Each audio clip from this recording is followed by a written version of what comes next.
my name is Tony over at TonyMotive Performance, and I'm here to tell you a little bit about my shop, how I got started, and pretty much give you a little bit of background information about what we do here.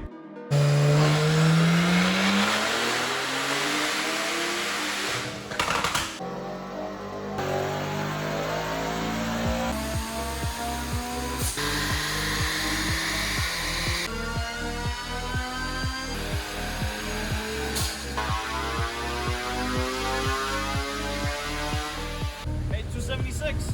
Nice. Pretty good. All motor, K-power, baby.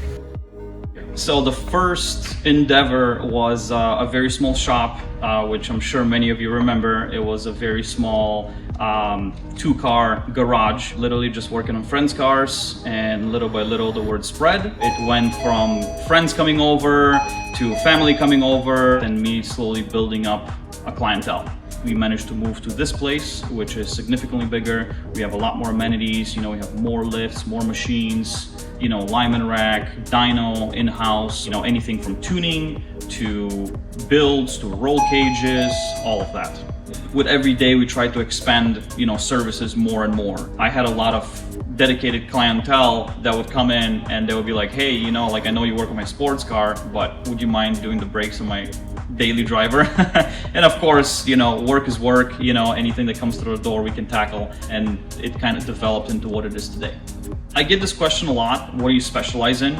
And I always tell people I specialize in whatever comes through the door. To me, it makes no difference whether we're working on a full built race car, that needs a transmission rebuild, or if you have an electrical issue in your 2012 Explorer. One of the benefits of coming to the shop is that I'm willing to spend the time to learn about any problem that a customer might be having. I actually really embrace a challenge. I spend however much time is necessary to figure out that particular problem. Although we work on a vast majority of vehicles, it doesn't matter if it's a Subaru or a Honda or a Corvette or an Audi, it really makes no difference. I'm really trying to go back to my roots and transition more into working on track cars, more into building race cars, and more into spending time trackside, which is a service that we provide as of this year.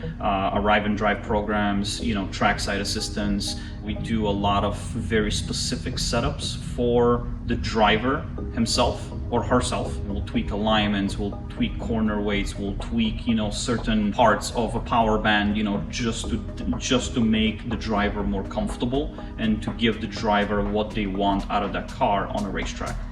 I was always into racing. I always wanted to race. It was my dream as a childhood. As many of us in this generation, probably Fast and Furious brought this on.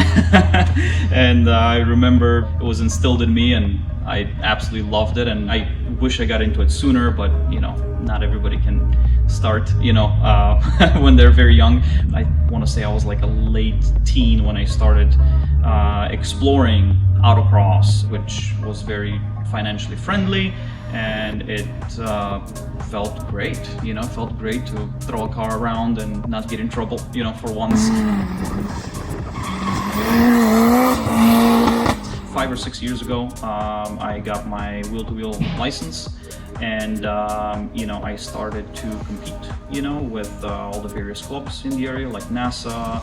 I did a couple events with SCCA, done a few events with Midwest Council, and I'm currently racing with Grid Life GLTC. So my very first car was a 1990 Eagle Talon, which I absolutely fell in love with.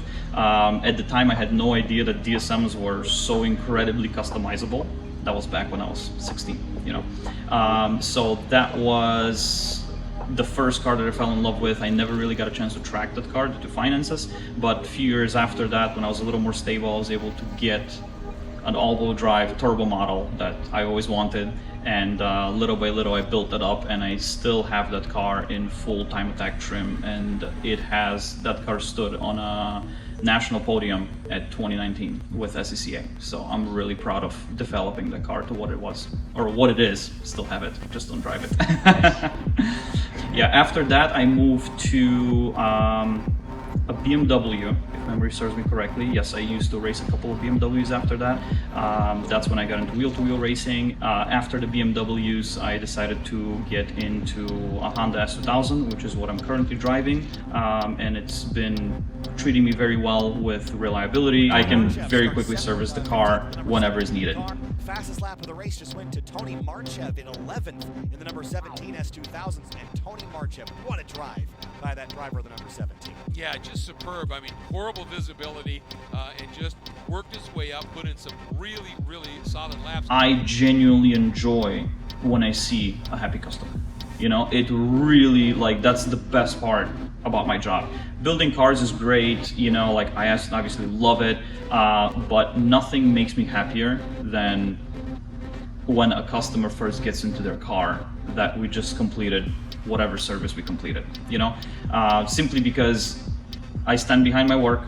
I'm very proud of my work that we do here, and I'm very confident when a car leaves the lot that everything is done exactly how I would have done it if it was my own car. I get a lot of calls and messages from customers after the work is completed, you know, with how thrilled they are, with how well the car is running and things like that, and it really, really makes me happy, you know. So I think people come to the shop and continue to come to the shop simply because of the customer service, you know, because I stand behind my work 100% and I always make sure that everything is done right.